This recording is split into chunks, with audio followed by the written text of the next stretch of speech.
सभी मौजूद है यहाँ पर, उनको मेरी जानिब से अस्सलाम वालेकुम, नमस्ते। और जो गुड्डी भाई नजर नहीं आ रहे, कितनी कहा उनको सत श्री अकाल। हाँ खैर,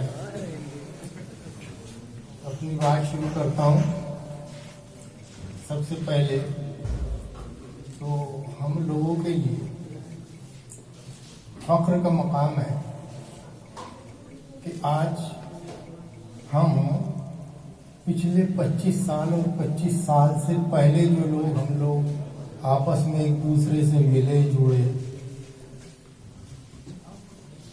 और आज इस मकाम पर पहुंचे कि 25 साल 30 साल उससे भी ज्यादा गुजर गया, लेकिन कोई ना कोई एक खास वजह रही होगी। या तो वो लोग अच्छे होंगे जिनसे हम जुड़े रहे, या कुछ ना कुछ हल्की फुल्की बेहतराई हमारे में भी होगी कि भाई वो हमसे जुड़े रहे। खैर वो बेहतर आप लोग जानते होंगे, लेकिन जो जुड़े रहे उनको मैं मुबारकबाद पेश करता हूँ और उम्मीद करता हूँ कि वो और हम आगे भी चलकर जुड़े रहें। कुछ पुरानी बात मैं दोहराना चाहूँगा, वो ये कि हम कोई बहुत बड़े घराने में पैदा नहीं हुए थे। एक नॉर्मल जो दरमियाना घर होता है उसी में पैदा हुए। हमारे वालिद साहब बहुत ज़्यादा पढ़े लिखे नहीं थे, लेकिन कारोबारी थे। तो उनके कारोबारी होने की वजह से हमारी दिलचस्पी भी कारोबार में रही। हालांकि हमारे वालिद साहब खुद ज़्यादा पढ़े लिखे नहीं थे, सिर्फ उर्दू पढ़ते थे, लिखना ढंग से नहीं जानते थे। लेकिन उनकी इल्म से मुताल्लिक या उनकी पढ़ाई से मुताल्लिक इतनी ज़बरदस्त दिलचस्पी थी कि बेइंतहा कोशिश की उन्होंने कि हम किसी तरीके से अच्छे क्वालिफिकेशन हासिल कर लें। और अल्हम्दुलिल्लाह हम 4 भाइयों में से 3 ग्रेजुएट हो गए और बाय चांस हमारे जमशेद भाई इस मरहले को नहीं पार कर पाए। लेकिन हमारे वालिद साहब ने, जैसा कि अभी सलीम ने बताया, इस बात की कोशिश की कि मेरे बच्चे ज्यादा से ज्यादा और अच्छी से अच्छी तालीम हासिल कर सकें। और यही वजह है कि वो कारोबारी थे, तो कारोबार में हमारी भी दिलचस्पी थी।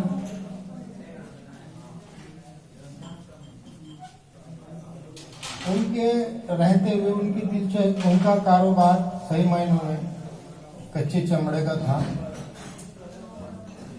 जो सप्लाई किया करते थे। फिर एक वक्त ऐसा आया कि पहले जानवर को काटने के बाद गोश्त को फेंक दिया करते थे, सिर्फ चमड़े का ही इस्तेमाल होता था। लेकिन जब हम अलीगढ़ से आए पढ़कर 72 में, तो उसी दौर में गोश्त बाहर जाना शुरू हो गया, मीट का एक्सपोर्ट शुरू हो गया। तो उस वक्त मीट की एक्सपोर्ट की कंपनी जो थी वो आपके बॉम्बे में हुआ करती थी और मुश्किल से 4 या 5 कंपनी थी। तो यहाँ से गोश्त ट्रेन के जरिए बम्बई जाया करता था। तो पहले स्लॉटरिंग के काम में सिर्फ एक ही बिजनेस था, वो था हाइड का या फिर लोकल में गोश्त की सेल का। लेकिन 72 के आसपास मीट एक्सपोर्ट शुरू हो गया। हो सकता है वो 71 में हो, 70 में होगा। लेकिन जब हम अलीगढ़ से आए फारिग होकर, तो यहाँ से मीट बॉम्बे जाया करता था, फिर वहाँ से एक्सपोर्ट हुआ करता। तो हमारे वालिद साहब ने, उस वक्त बहुत ज़्यादा ऑप्शन नहीं थे कारोबार, इतना बड़ी रेंज नहीं थी जितनी आज है। तो हमारे वालिद साहब ने कहा कि भाई हम इस गोश्त के काम को भी शुरू करते हैं। और इत्तेफाक से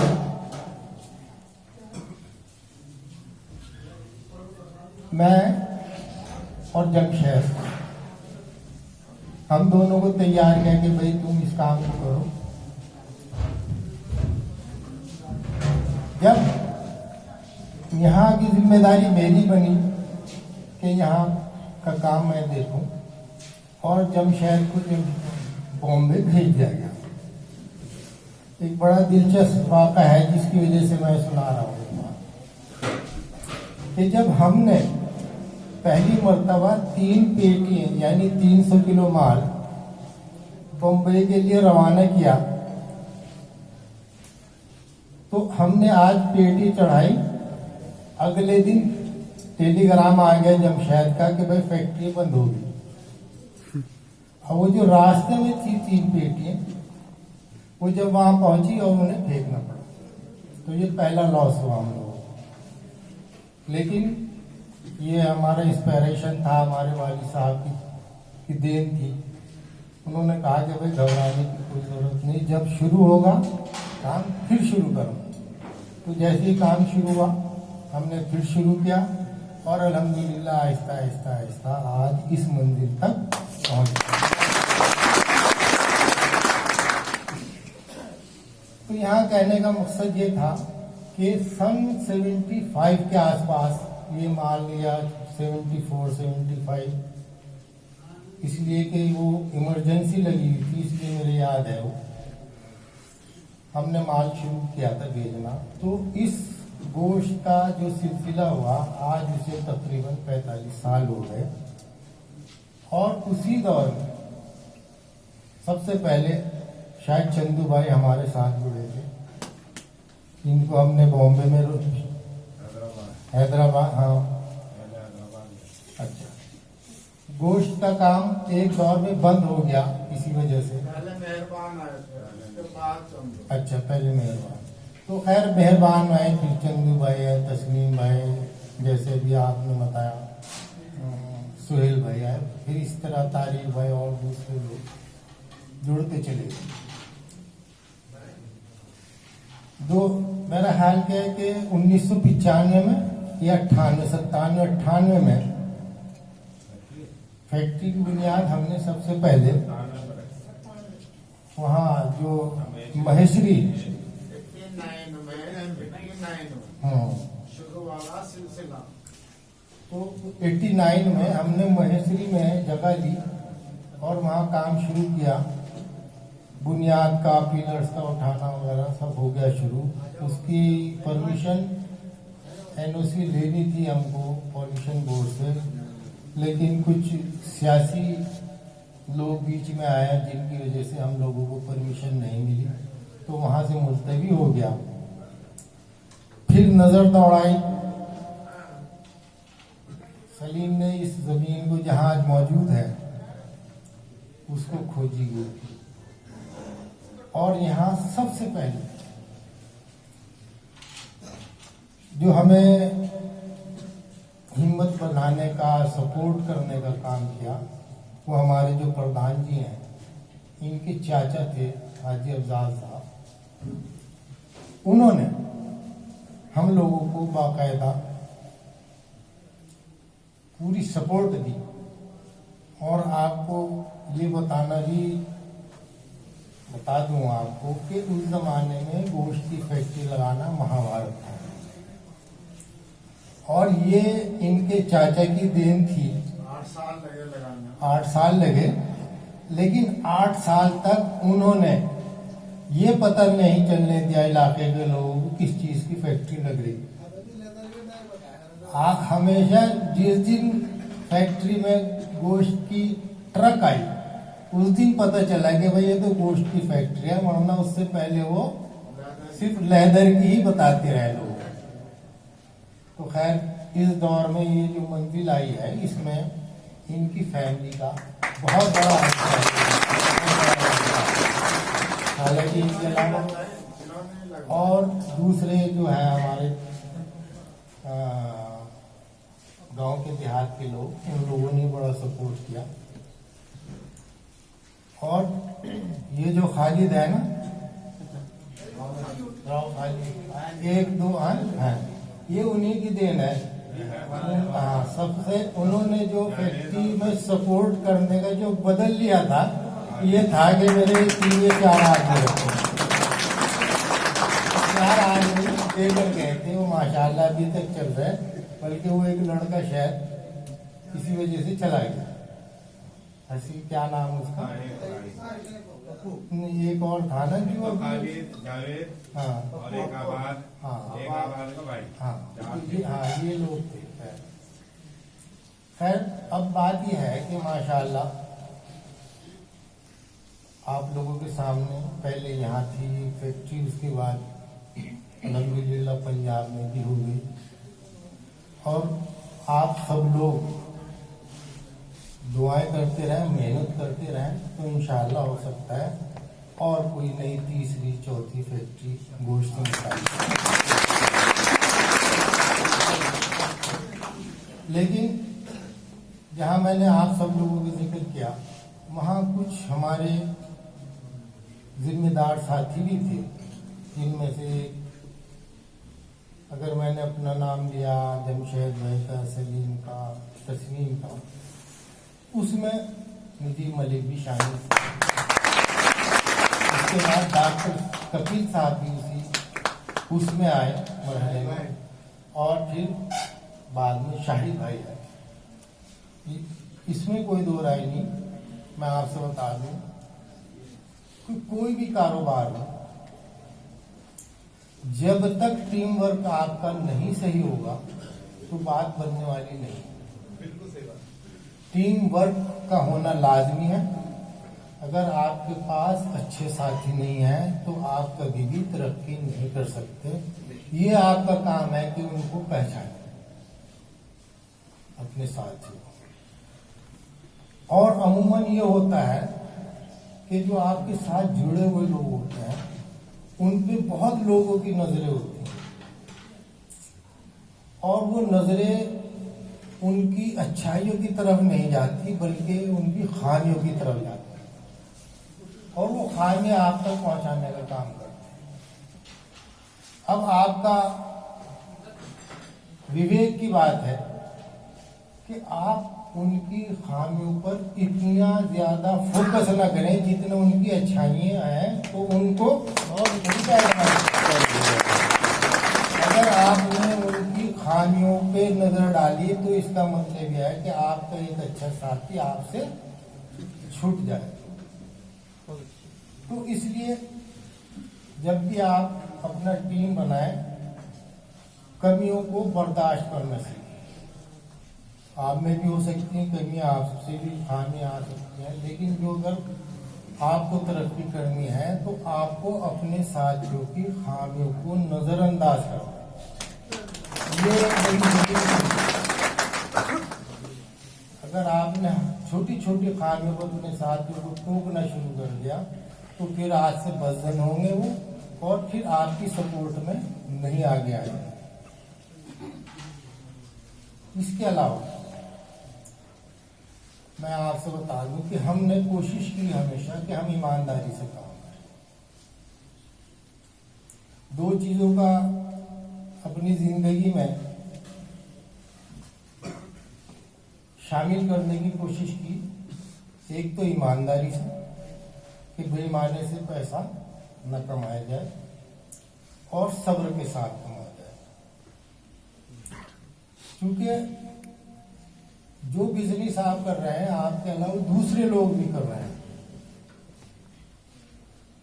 अगर आप दूसरों की तरक्की को देखते हुए हिरस करने लगेंगे तो जाहिर बात है कि आप कहीं ना कहीं ठोकर लाजमी खाएंगे। आप सब्र से काम लें, जितने किस्मत में लिखा वो आपको मिलेगा, लेकिन अपने आप को देखते हुए, आप अपनी चादर को देखते हुए आगे बढ़ने की कोशिश करें, ना कि सामने वाले की जिसने आपके मुकाबले तेजी से तरक्की की है। तो 2 ही चीजें हैं, आदमी अपने ईमानदारी से काम करे और जो सब्र से काम, हिरस में न जाए, तो इंशाअल्लाह फिर आपको कोई डिगा नहीं सकता। ये तय है कि सब दिन एक से नहीं रहते। हम अपनी बताएं, हमारे पे भी ये आप मान लीजिए कि गोश्त का काम जब हम कर रहे थे तो किसी वजह से एक पंगा हो गया, जो इनको अलकबीर को हम गोश्त दिया करते थे, उन्होंने हमारा पूरा पेमेंट रोक दिया।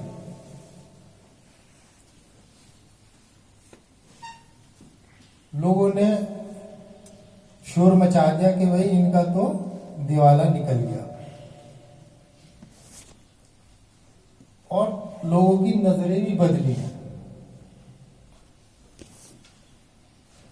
लेकिन फिर नॉर्मल हालात में वो पैसा फिर हमारा आया वापस, ऐसा नहीं कि उन्होंने रख लिया। लेकिन मैं ये कहना चाहता हूं कि कभी कभी हालात बदल जाते हैं, चाहे अनचाहे। ऐसे ही एक दौर जब आया, एक जमाने में हमारे यहाँ अलाना काम करती थी, स्लॉटर हाउस हमारा नहीं था या बन गया था। अलाना अचानक छोड़कर चली गई। उसके बाद एकदम हम लोग नीचे की तरफ चले गए, नुकसानात बहुत हुए, लेकिन हिम्मत नहीं हारी और अल्लाह पर यकीन रखा कि अल्लाह ताला जरूर हमारा कहीं ना कहीं साथ देगा। और ये हुआ कि जब वो नुकसानात हुए, उसकी भरपाई होने में देर नहीं लगी, पता ही नहीं चला कब हो। ऐसे भी पिछले दिनों इस तरह के हालात वो सिर्फ हमारे साथ नहीं हुए, बल्कि पूरे मीट इंडस्ट्री के साथ हुए। लेकिन अल्लाह ताला पर भरोसा रखना चाहिए, ईमानदारी से काम करना चाहिए, नीयत खराब नहीं करनी चाहिए। अगर आपकी नीयत नहीं खराब है तो फिर इंशाअल्लाह अल्लाह ताला अज़गैर से आपकी मदद।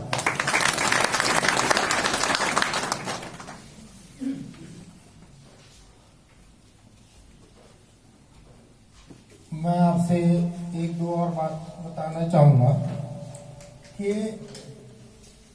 हमारे जो ये ALM ग्रुप है,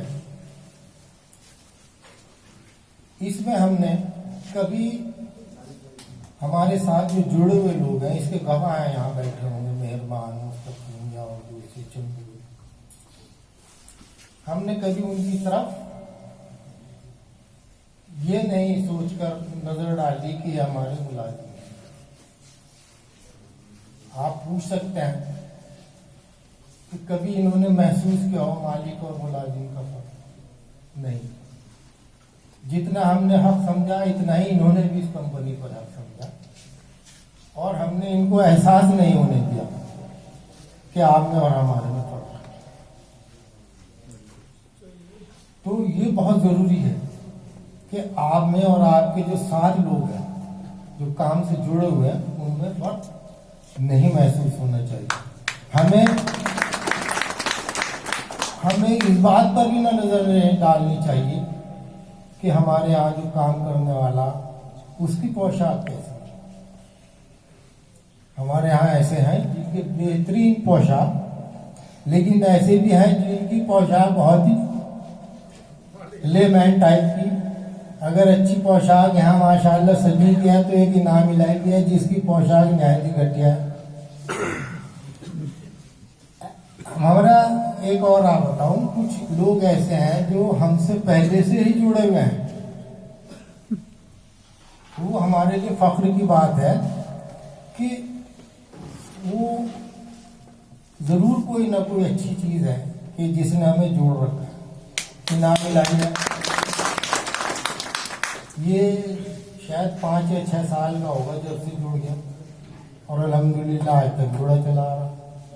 शाहनवाज है, ये भी इसी कंडीशन में, ये 12-14 साल का होगा, चला रहा। उसके बाद जो दूसरे लोग आए, चाहे वो मेहरबान है, गुरदीप भाई हैं, मुशर्रफ है, ये जुड़े हुए हैं। तो बस हमारा मंशा सिर्फ ये है कि भाई हम इनमें और आप में कोई फर्क नहीं महसूस करते, और इस बात का ख्याल रखते हैं कि अगर इनकी कोई तकलीफ है तो हमारी तकलीफ। और यही वजह है कि ये भी हमारी तकलीफ को अपनी तकलीफ समझते हैं और उसी जोश और जज्बे के साथ काम करते हैं। कभी मैंने इन लोगों को इसलिए नहीं, जितने ये लोग लिए नाम ले रहा हूं मैं, कभी इन्होंने टाइम देखकर आए नहीं है, टाइम देखकर गए। कभी पाबंदी हमारे यहाँ ये नहीं रही कि सुबह को 10 बजे आ जाना और 5 बजे चले जाना। अगर उनका 11 बजे काम शुरू हुआ तो उन्होंने 7 बजे 8 बजे काम खत्म करने के बाद ही गए हो, चाहे 10 बज गए। इन्होंने एक दिन भी ये नहीं कहा कि भाई मेरा टाइम हो गया 5 बज गया और अब तो मैं जा रहा हूँ। कभी ये हमने मैसेज ही नहीं दिया कि भाई आप हमारा कह लीजिए कि भाई लिमिटेशंस हैं उस पर ही आप काम करें, नहीं, वो फ्रीली आप भी काम करें, फ्रीली हम भी काम कर रहे हैं। कुल मिला के है कि हम आपका ख्याल रखें, आप हमारा ख्याल रखें।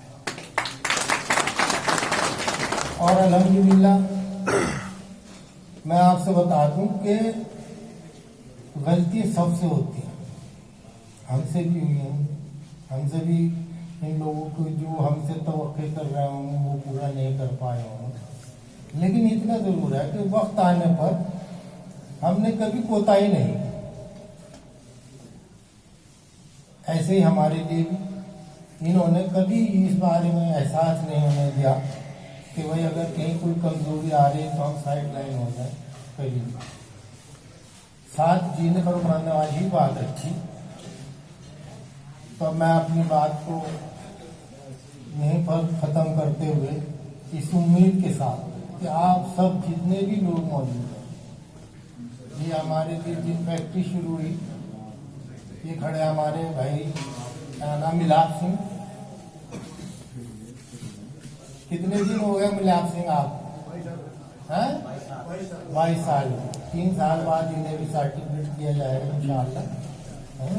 तो जो एक दफा मिसाल है कि हिमाचल के रहने वाले यहाँ आए तो यहाँ से जाने की हमें छोड़कर जाना नहीं चाहते और हम भी इन्हें नहीं छोड़ते। तो सिर्फ यही है कि ये जज्बा हम लोग कायम रखें, आप भी रखें, ऐसी उम्मीद करता हूँ।